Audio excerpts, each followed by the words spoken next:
마음을 정하다라는 제목을 가지고 우리 함께 말씀을 나누도록 하겠습니다. 마음을 정하다. 태도보다 사실이 중요하다라는 말이 있습니다. 다시 한번요.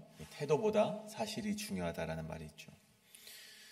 이 오래전 출애굽 백성이 12명의 정탐꾼을 선별하여서 이 가나안 땅을 정탐을 보내게 되었습니다.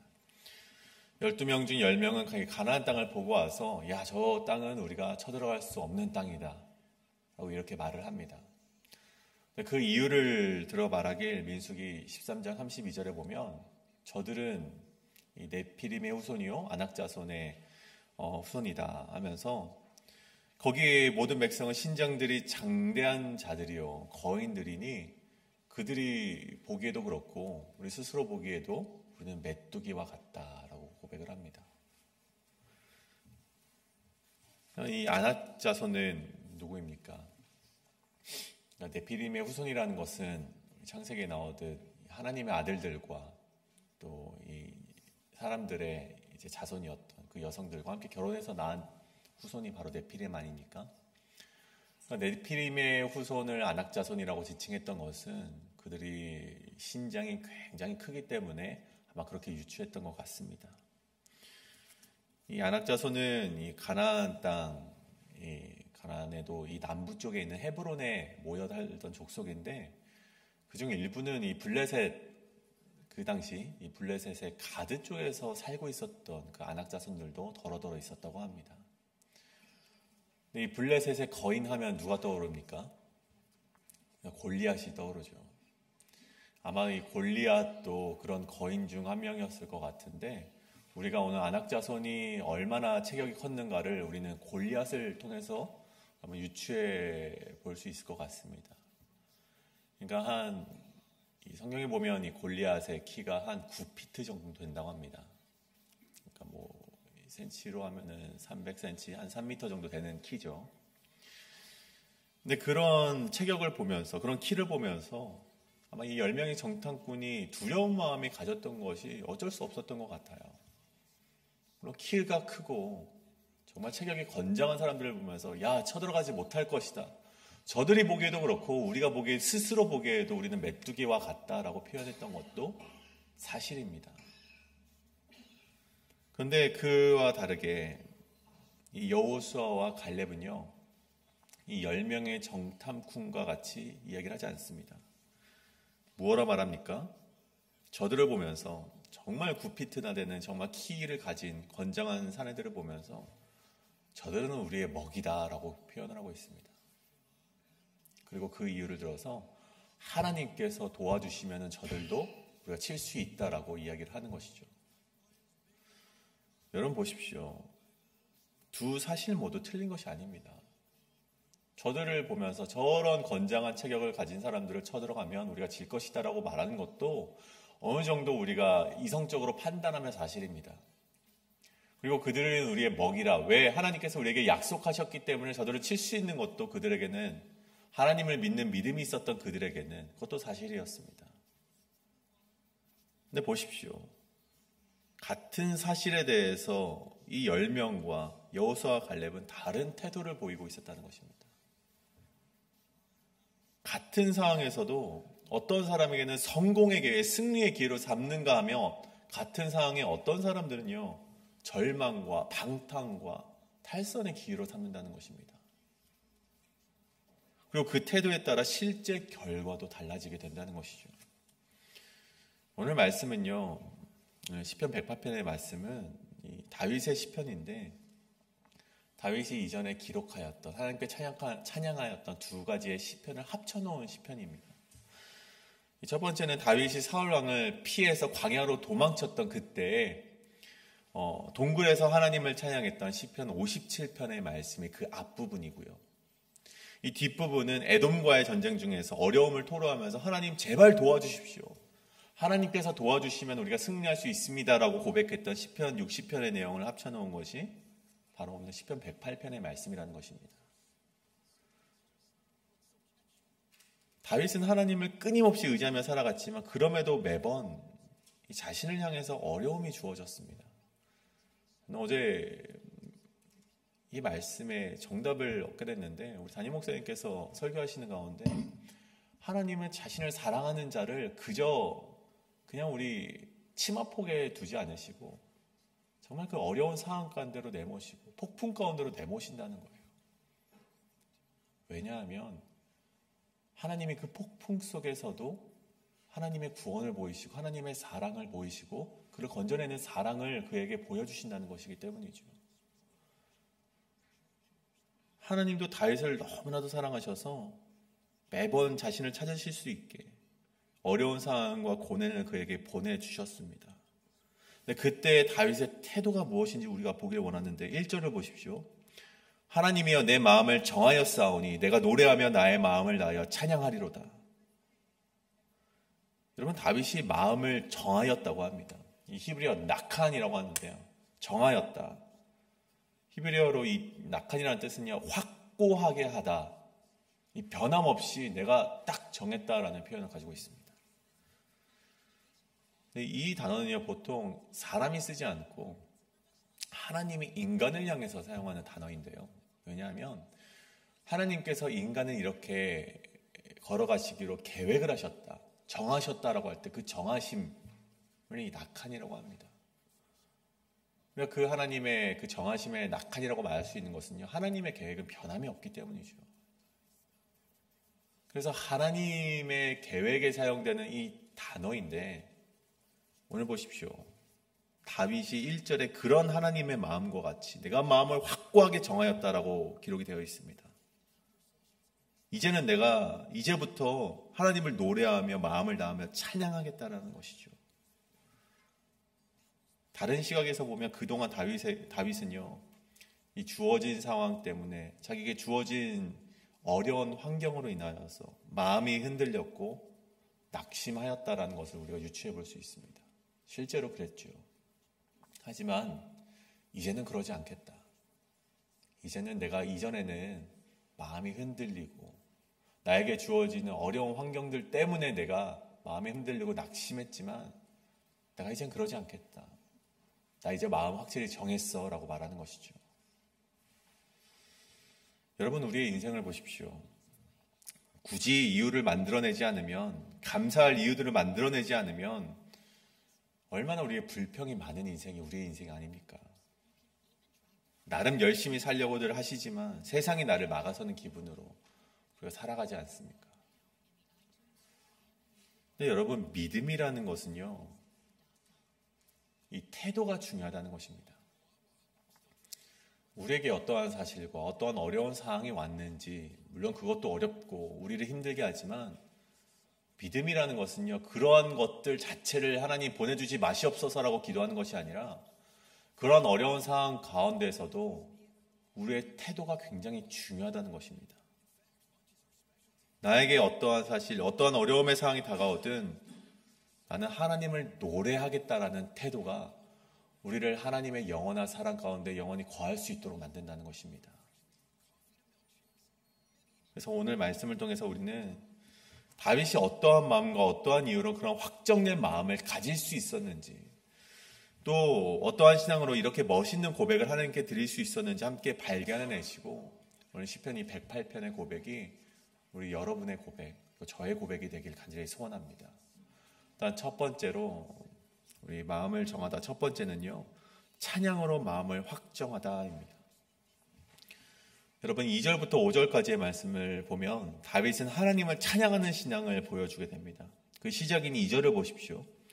비파야 수금아 깰지어다 내가 새벽을 깨우리로다. 다윗은 찬양을 위해 악기를 준비하면서 새벽을 깨우리로다 라고 표현을 합니다. 마치 여러분과 같이 하루의 첫 시간을 하나님께 찬양하면서 말씀을 들어 나온 여러분과 같은 결단을 오늘 다윗이 하고 있는 것이죠. 그리고 3절에서도 보면 만민 중에 주께 감사하고 문나라 중에서 주를 찬양하리로다. 계속해서 찬양하겠다라고 다윗이 고백을 하고 있습니다. 그리고 그 이유가 무엇인가 하니 4절에 나와 있습니다. 주의 인자심은 하늘보다 높으시며 주의 진실은 궁창에까지 이르나이다. 다윗의 찬양의 이유를 주의 인자심과 주의 진실에 두고 있다는 것을 우리가 보게 됩니다. 그렇다면 먼저 인자하심, 우리가 계속해서 나누고 있는 이 인자하심, 헤세드는요, 우리 목사님께서 말씀하셨듯이 하나님의 현한 언약 안에서 베푸시는 사랑을 말하는 것이죠. 자신을 의지하는 사람들을 향해 베푸시는 변함없는 사랑과 하나님의 언약에 근거하는 긍휼을 말하는 것인데, 다시 말해 그의 백성을 어떠한 상황에서도 포기하지 않으시고 지키시고 사랑하신다는 약속을 담고 있습니다. 다윗이 이것을 경험했던 거예요. 하나님의 인자하심을 다윗이 경험했기 때문에 내가 마음을 정하고, 다윗이 마음을 정하고 하나님을 끝까지 찬양하겠다라고 고백을 할 수 있었다는 것이죠. 다윗이 언제 인자하심을 경험합니까?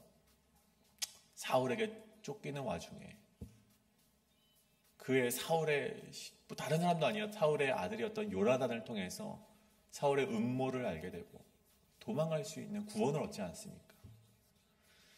심지어 여러분, 에돔과의 전쟁에서 상대적으로 약합니다. 군사력으로는요, 계산해보면 절대 이길 수가 없는 전쟁이었는데, 하나님께 부르짖었을 때, 하나님께 도움을 간구했을 때 그가 하나님의 인자하심을 통하여서 구원을 받지 않습니까? 에돔으로부터 승리를 하게 될 수 있었습니다. 여러분, 하나님의 인자하심이라는 것은요, 우리의 삶의 고난과 역경이라는 어둠이 계속해서 짙어지면 짙어질수록 하나님의 인자하심, 하나님의 그 언약에 근거한 사랑과 하나님의 긍휼하심은 더더욱 빛을 발하게 된다는 것입니다. 그것을 경험했던 다윗은 하나님을 찬양하기로 결단하고 마음을 정했다는 것이죠. 그렇다면 두 번째는 뭔가? 우리 첫 번째는 인자하심 때문에 하나님 찬양하기로 마음을 정하였다면, 두 번째는 하나님께서 진실하시기에 다윗은 하나님을 찬양한다라고 고백합니다. 이 진실이라는 히브리어 에메트는요, 진실과 더불어서 신실하심을 말하는 것인데, 앞에서 마찬가지로 변함없는 하나님의 사랑, 변함없는 하나님의 진리를 이야기하는 것입니다. 다윗에게 약속을 하셨으면 그 약속을 변함없이 지키시는 것을 이 에메트, 진실하심이라고 다윗은 고백했다는 것이죠. 여러분이 2002년 월드컵을 기억하십니까? 한국이 역사상 최초로 이 4강, 전무 후무라고까지는 하면 안 될 것 같습니다. 또 4강에 올라갈 수 있겠죠, 나중에 언젠가는요. 정말 전무한 일을 경험했던 것이 2002년 월드컵이었습니다. 그래서 아직도 TV에서 가끔 그 장면을 보여주거나 이렇게 계속해서 리플레이 할 때를 보면요, 정말 아직도 그때의 전율이 일어나는 것 같아요. 근데 여러분 보십시오. 여러분이 지금 2002년 이 월드컵 16강 이탈리아였나요? 이탈리아와 경기라는 것이 재방송이 된다고 우리가 한번 봅시다. 재방송을 하고 있다고 이제 생각을 해볼 때, 여러분 그만큼 심장이 조마조마하십니까? 야, 저기서 골을 넣어야 되는데, 딱 설기현이 딱 골을 넣어가지고 이제 이 골든골을 넣어야 되는데 하면서 조마조마하십니까? 여러분 그렇게 올라가서 8강 경기가 또 리플레이 될 때 그것을 보시면서, 야, 이거 우리가 이길 수 있지 않을까라고 여러분 그렇게 조마조마하십니까? 물론 시간이 오래 지나서 그런 마음속에 어떤 흥분은 없어졌다고 생각할 수 있겠지만, 여러분 실상은요, 우리가 이미 결과를 알고 있기 때문에 저 조마조마한 순간도 잘 극복하고 우리는 결국 승리해낼 거야 라는 사실을 알고 있기 때문에 우리가 조마조마하지 않는 것입니다. 저 경기를 정말 편하게 볼 수 있는 이유는 우리가 이미 승리한 것을 알고 있기 때문이죠. 여러분 오늘 말씀을 보십시다. 사무엘하 7장에서 하나님은요, 다윗에게 영원한 왕조를 약속을 하셨습니다. 이 다윗을 통해서 왕조가 이제 국권이 세워질 것이고 그 후손들 역시 영원한 왕이 앉게 될 거다라는 하나님의 약속이 그에게 주어집니다. 그때 다윗이 어떤 마음이 들었겠습니까? 내가 지금 겪고 있는 어려움 때문에 내가 죽겠노라 그렇게 생각합니까? 그렇지 않았다는 거예요. 내가 지금 잠시 잠깐 어려움이 있을지라도 하나님의 영원하신 언약은 저 미래에까지 나를 통해서 이루어질 텐데, 하나님께서 그렇게 약속을 하셨는데 지금 겪는 어려움은요, 웃으면서 지나갈 수 있었다는 것이죠. 내가 지금 찬양할 수 있는 이유가 생긴 것입니다. 왜요? 하나님께서 우리를 승리하시겠다고, 승리하게 할 것이라고 약속하셨기 때문입니다. 이미 이긴 게임입니다. 이미 승리할 것을 알고 있는 게임이기 때문에 우리가 지금 당장 어려움이 겪었을 때 당장 우리 육체적으로 힘들진 몰라도 이미 승리할 것을 알고 나아가는 게임에 우리는 그렇게 걱정하지 않아도 된다는 것입니다. 심지어 예수님께서 이미 승리하였다라고 우리에게 말씀하시지 않았습니까?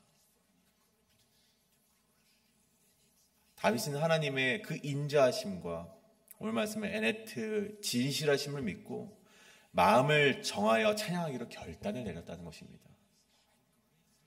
여러분, 오늘 우리 역시 다윗처럼 하나님의 사랑과 신실하심을 붙들고 그것을 경험하시며 여러분의 마음을 정하시길 간절히 소원합니다. 여러분, 그때 우리의 삶에 반전이 일어날 수 있습니다. 지금 당장에 여러분의 삶이 어려울지 모르겠습니다. 제가 일일이 여러분의 삶을 알 수가 없어서 여러분이 어떠한 어려움을 가지신지는 제가 모르겠습니다. 하지만 하나님께서 여러분에게 약속하지 않으셨습니까? 너희를 승리하게 할 거야. 이미 내가 승리했어라고 여러분에게 말씀하고 계시지 않습니까?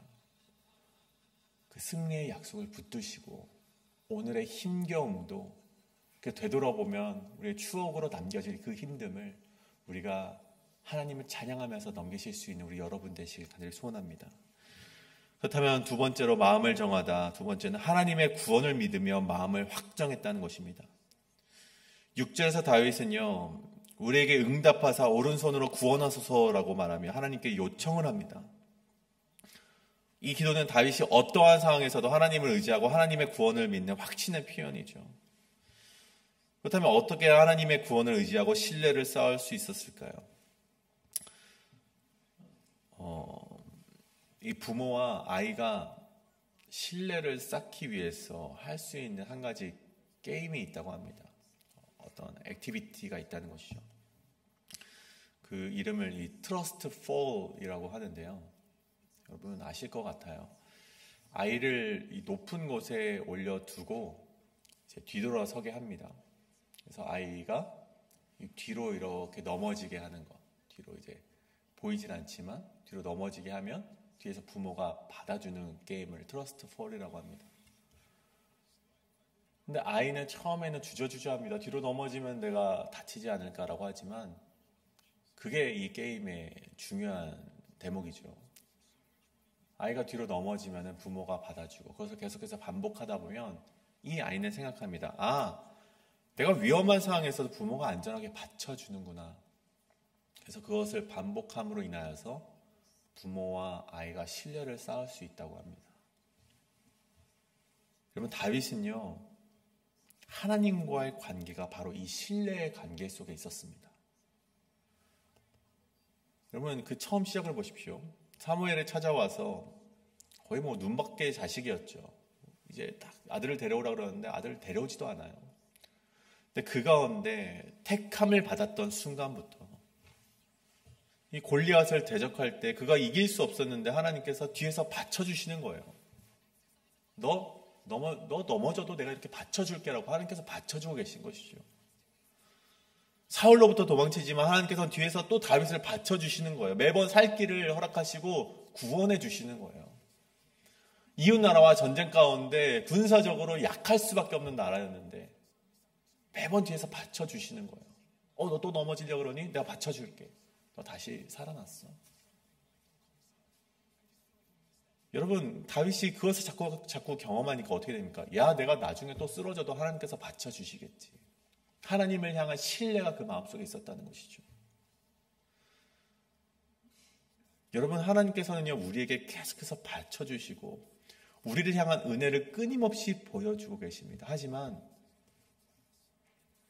우리가 이제 이 말씀 가운데 우리를 끊임없이 구원해 주신 그 구원의 은혜 가운데 우리의 태도가 중요하다는 것입니다.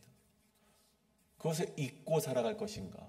또 다른 어려움이 찾아왔을 때 우리가 불평불만을 할 것인가? 이스라엘 백성처럼 토로하며 하나님을 원망할 것인가? 아니면 그래, 그때도 하나님이 구원해 주셨으니 오늘도 나를 구원해 주시겠지라는 신앙을 가지고 살아갈 것인가?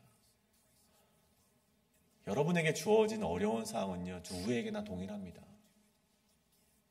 하지만 내가 진정한 신앙인이라면 내가 하나님이 또 구원해 주시겠지라는 그 은혜의 마음을 가지고 나아가야 된다는 것입니다. 그리고 그 태도가 여러분을 실제 구원의 은혜로 나가게 한다는 것이죠. 마지막으로 다윗은요, 사람의 힘으로는 구원이 없음을 고백하며 오직 하나님의 도우심을 간구합니다. 이 도우심이라는 히브리어 단어 에젤은요, 하나님께서 우리를 도우시는 힘, 능력을 말합니다. 자신은 그 힘만을 의지하겠다는 마음의 확신을요, 오늘 다윗은 시편 108편에 걸쳐서 이야기를 하고 있다는 것입니다. 그리고 그것은 실제로 승리라는 결과로 다윗에게 주어졌다는 것을요, 우리는 그것 또한 잊지 말아야 합니다. 여러분, 오늘 말씀을 정리하고자 합니다. 오늘 말씀을 통해서 우리는 다윗이 마음을 확정할 수 있었던, 하나님을 찬양하기로 마음을 확정할 수 있었던 이유에 대해서 함께 나누게 되었습니다. 다윗은 어려운 상황이라는 사실 속에서도 하나님을 의지하고 찬양하기로 결단하는 태도를 보였고 결국 그 믿음이 그를 승리하게 하였다는 것입니다. 여러분, 우리의 삶 역시 마찬가지입니다. 우리 성도님들께서 겪으시는 어려움, 삶의 문제들, 경제적인 어려움들, 건강적인 문제들, 여러분 버겁고 어렵습니다. 정말 버겁고 어려운 것이 사실이죠. 그래서 부정할 수 없는 사실입니다. 하지만 오늘 말씀 서론에서도 다뤘던 것처럼 중요한 것은요, 그런 사실보다 중요한 것은 태도라는 것입니다. 그럼에도 불구하고 우리가 하나님을 찬양하기로 우리의 태도를 바꿀 때, 그럼에도 불구하고 내가 하나님만을 의지하겠다고, 사람의 구원을 믿을 수 없다, 하나님의 구원만을 믿기로 우리의 태도를 굳건하게 정한다면 우리의 삶에 반전이 일어날 수 있다는 것입니다. 그 확정된 마음이 우리의 삶을 바꾸고 우리의 시각을 바꾸고 세상의 소음과 어려움 속에서 하나님께서 주시는 평안과 기쁨을 기억하며 정말 나아갈 때 하나님께서 우리를 향한 은혜를 마음껏 베풀어 주신다는 것입니다. 여러분, 이 새벽 우리가 그 마음의 태도를 정하셔서 그 은혜를 우리 삶 가운데 펼쳐나가실 수 있는 여러분 되시길 간절히 소원합니다. 이 시간 함께 우리가 기도하기를 원합니다. 하나님, 우리가 매 순간 하나님의 구원만을 믿는 태도를 보일 수 있는 신앙인이 되게 하여 주시옵소서. 우리에게 주어진 어려운 상황과 어려운 그런 고난 속에서도 그런 사실보다 중요한 것은 우리가 하나님을 향한 굳건한 마음에 정한 그 태도임을 우리가 알게 하여 주시옵소서. 그때 우리가 하나님께서 베푸시는 은혜를 누릴 수 있도록 인도하여 주시옵소서. 우리가 그제껏 우리에게 펼쳐주셨던 하나님의 인자하심과 우리를 향한 영원한 약속, 그 진실하심만을 의지하며 우리 나아갔던 우리 다윗처럼 우리도 그것을 의지하며 하나님을 향한 마음을 정할 수 있는 그런 백성, 우리 그리스도인 되게 하여 주시옵소서라고 이 시간 통성으로 기도하며 나아가시겠습니다.